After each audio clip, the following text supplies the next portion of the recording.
Oke, ini kita coba buat bahas pemahaman bacaan dan menulis episode yang ke-19 ya.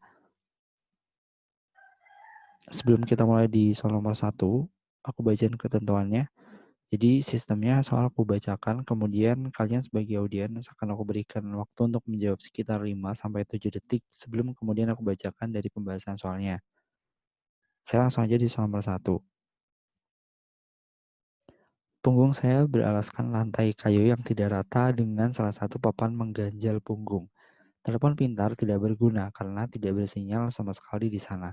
Saya hanya menikmati malam itu dengan duduk sambil mengobrol bersama rekan-rekan media. Suara berbagai binatang nokturnal begitu ramai, berpesta pora di bawah langit cerah yang bertaburan bintang.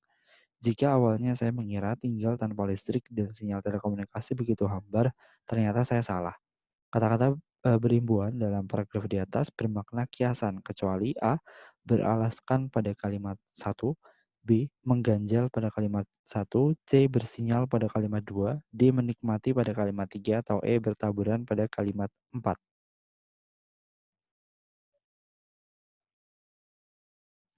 Ya, jawaban yang tepat dari soal nomor 1 ini adalah yang C ya, bersinyal pada kalimat 2. Kata yang tidak bermakna kias dalam kalimat tersebut terdapat pada kata bersinyal.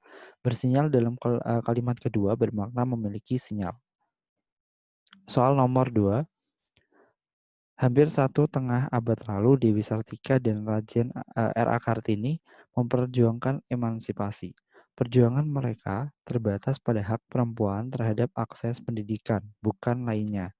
Buah perjuangan mereka dapat kita rasakan saat ini. Kaum perempuan sekarang mempunyai akses yang luas terhadap pendidikan, dari pendidikan dasar hingga universitas. Benarkah semangat perjuangan kedua perempuan tersebut tetap berada pada jalurnya? Kali ini dalam rangka memperingati Hari Kartini, kami akan membicarakan kiprah sejumlah wanita Indonesia. Dua tanda baca yang salah dalam paragraf di atas adalah A. Tanda koma sesudah kata lalu kalimat 1 dan tanda baca koma sesudah kata pendidikan pada kalimat 2. B. Tanda baca koma sesudah kata rasakan pada kalimat 3 dan tanda titik koma sesudah kata pendidikan pada kalimat 4. C. Tanda titik pada kata R.A. Kartini pada kalimat 1 dan tanda titik pada kalimat 3. D. Tanda koma sesudah kata ini dan tanda koma sesudah kata Kartini pada kalimat 6. E. Tanda titik pada kalimat 2 dan tanda tanya pada kalimat 5. Nah, jawaban yang tepat dari soal nomor 2 ini adalah yang B. Tanda koma sesudah kata rasakan pada kalimat yang ketiga dan tanda titik koma sesudah kata pendidikan pada kalimat 4. Nah, penggunaan tanda baca yang salah terdapat dalam kalimat 3 dan keempat. Kalimat ketiganya, tanda titik koma sesudah kata rasakan seharusnya dihilangkan. Dan kalimat keempat, tanda titik koma sesudah kata pendidikan seharusnya dihilangkan dan digantikan dengan tanda kurung. Nah, salah satu fungsi dari tanda kurung sendiri adalah untuk mengapit keterangan atau penjelasan yang bukan bagian utama kalimat. Dan sebenarnya untuk di soal nomor 2 ini ada typo ya. Jadi untuk opsi pilihan B ini sebenarnya bukan tanda koma tetapi tanda titik koma. Jadi yang benar dari soal nomor 2 ini adalah yang B. Soal nomor 3. Riset mereka menemukan bahwa kemungkinan gorila bersenandung bervariasi, bergantung pada makanan yang mereka makan. Vegetasi air, bunga, atau biji memungkinkan senandung yang tinggi, sedangkan serangga mengeluarkan sedikit senandung. Selain itu, gorila jantan dewasa bersenandung lebih dominan daripada betina atau remaja. Namun, para peneliti berpikir bahwa hal itu hanya untuk mengurangi risiko menarik predator pada kelompok yang lebih rentan. Peneliti menjelaskan bahwa perilaku tersebut cenderung memiliki fungsi sosial dan komunikatif, malah mungkin membantu koordinasi dan kohesi sosial dengan mengekspresikan rasa kesejahteraan pada kelompok. Kata beragam nonverbal pada paragraf di atas terdapat pada kalimat A1, B2, C3, D4, atau E5.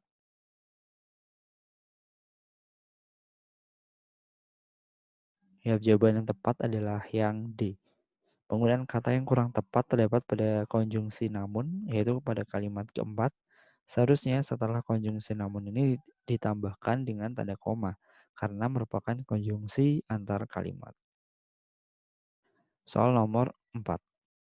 Dalam perkembangannya, hidrogen cyanida atau yang lebih dikenal dengan cyanida digunakan sebagai senjata.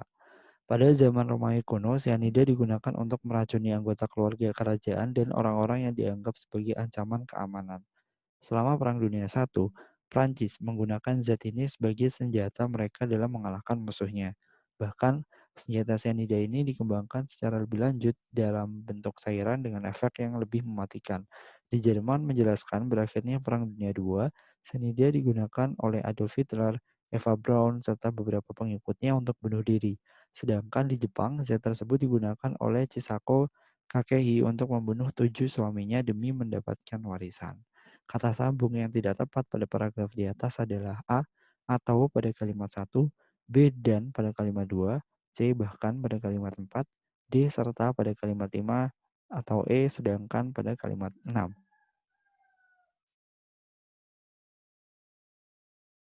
Jawaban yang tepat dari soal nomor 4 ini adalah yang E. Penggunaan konjungsi yang tidak tepat pada paragraf tersebut terdapat pada kalimat ke-6. Konjungsi sedangkan dalam kalimat ke-6 seharusnya diganti dengan konjungsi namun atau akan tetapi. Konjungsi sedangkan termasuk ke dalam konjungsi intra kalimat, sehingga bukan diletakkan di awal kalimat, melainkan di tengah kalimat. Soal nomor 5. Oke, kita baca soalnya terlebih dahulu ya.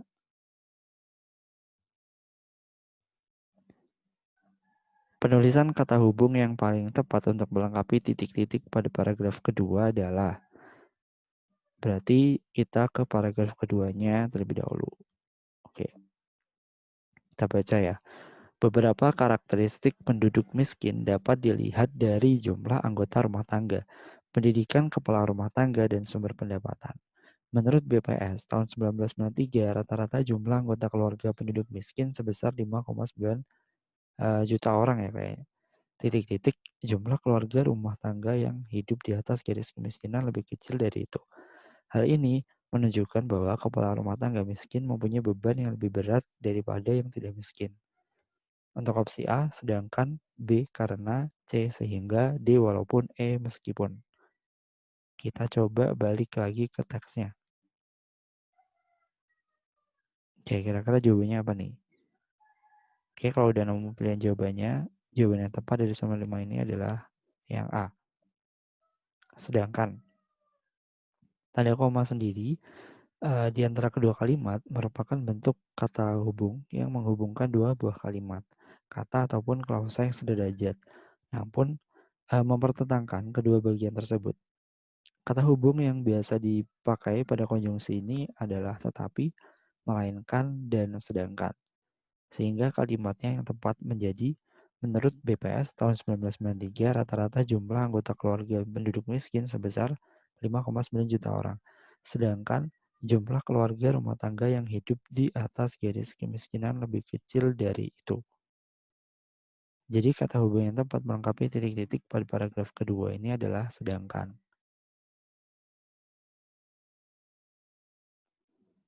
Soal nomor 6.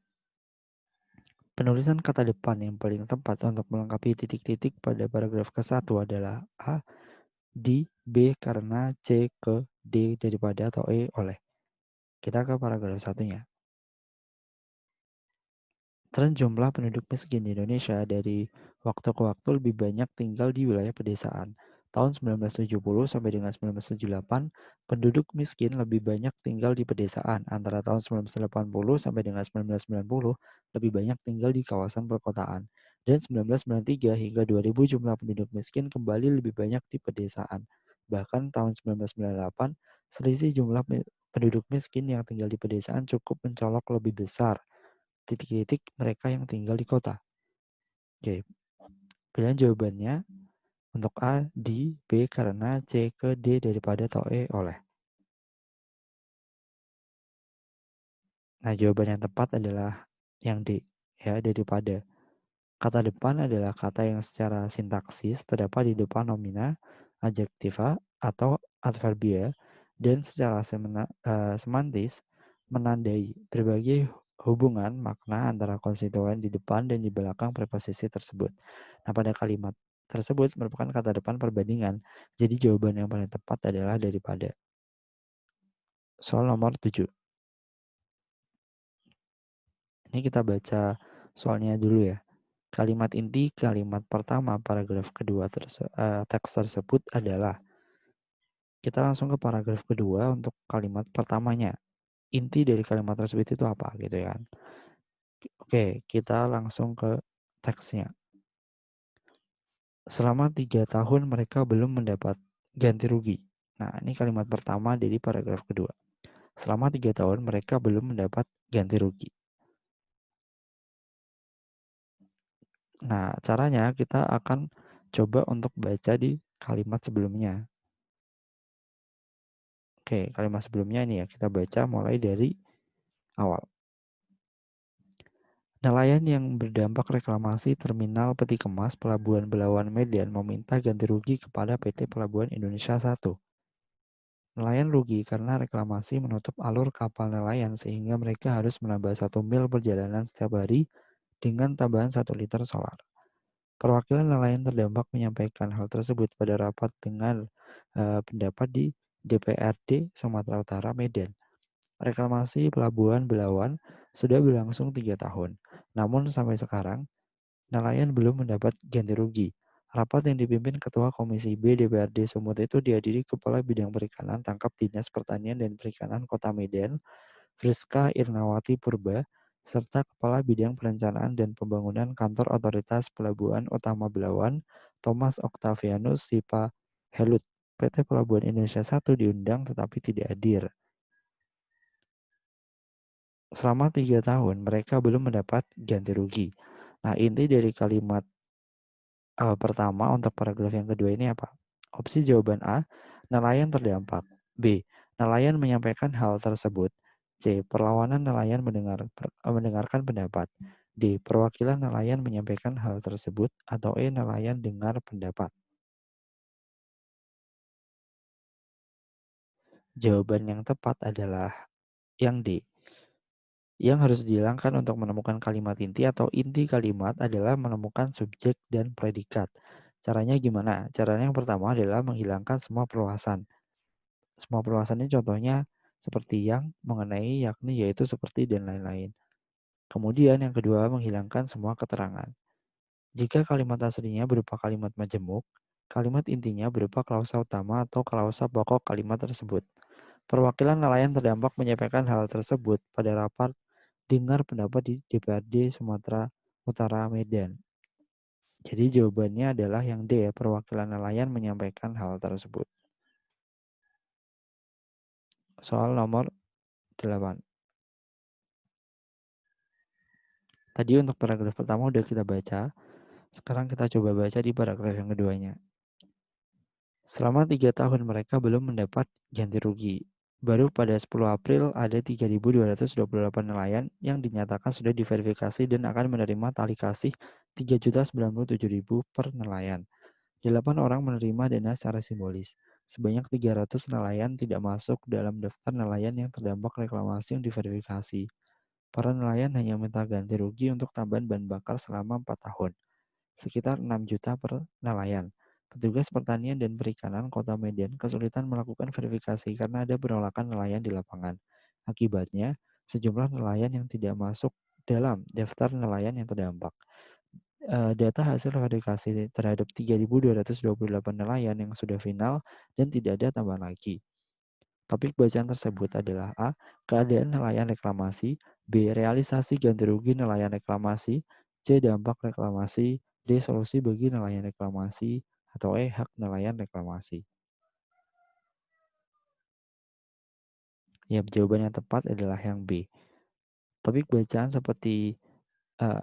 topik bacaan sama seperti menemukan kalimat utama, di mana kalimat utama tersebut itu harus ada subjek dan predikat yang jelas. Nah, karena yang ditanyakan adalah topik keseluruhan isi bacaan, kita harus membaca seluruhnya dan menemukan hal yang diulang atau yang dibahas secara terus-menerus. Topik bacaan ini adalah realisasi ganti rugi nelayan reklamasi. Soal nomor 9. Pernyataan berikut yang paling benar dari teks tersebut adalah A. Realisasi ganti rugi yang diberikan sudah sesuai dengan tuntutan nelayan sekalipun belum terrealisasi dengan baik. B. Seluruh nelayan yang telah masuk verifikasi akan segera mendapat ganti rugi reklamasi.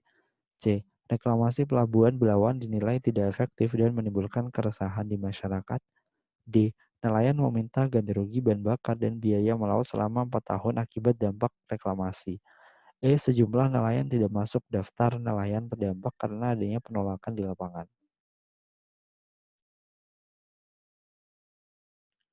Jawaban yang benar adalah yang E. Sejumlah nelayan tidak masuk daftar nelayan terdampak karena adanya penolakan di lapangan. Pernyataan yang paling benar berarti yang paling sesuai dengan isi teks tersebut. Pernyataan yang lain kemungkinan juga benar, tetapi pembaca diminta menemukan satu jawaban yang paling tepat, di mana pernyataan tersebut terdapat di kalimat terakhir. Untuk jawaban yang paling tepat adalah yang E. Soal nomor 10. Simbolan paragraf kedua teks tersebut adalah A. Nelayan menyambut positif hasil rapat tersebut. B. Dengan adanya rapat tersebut, nelayan optimis masalah mereka akan segera teratasi. C. Jadi rapat tersebut adalah salah satu solusi yang dinanti-nantikan nelayan. D. Oleh karena itu, harus ada realisasi nyata dari rapat yang telah dilangsungkan tersebut. E. Hasil rapat tersebut dinilai menguntungkan nelayan dan merupakan solusi yang terbaik dari semua pihak. Jawaban yang benar adalah yang D. Oleh karena itu, harus ada realisasi nyata dari rapat yang telah dilangsungkan tersebut. Simpulan paragraf berarti hanya mengacu pada paragraf tersebut itu saja dan harus mencakup keseluruhan isi paragraf, di mana pilihan jawaban yang paling benar adalah pilihan opsi jawaban D. Oke, itulah pembahasan di subteks pemahaman bacaan dan menulis episode yang ke-19. Buat teman-teman yang mungkin belum menonton episode pertama sampai ke-18, link video udah aku siapin di deskripsi video ini.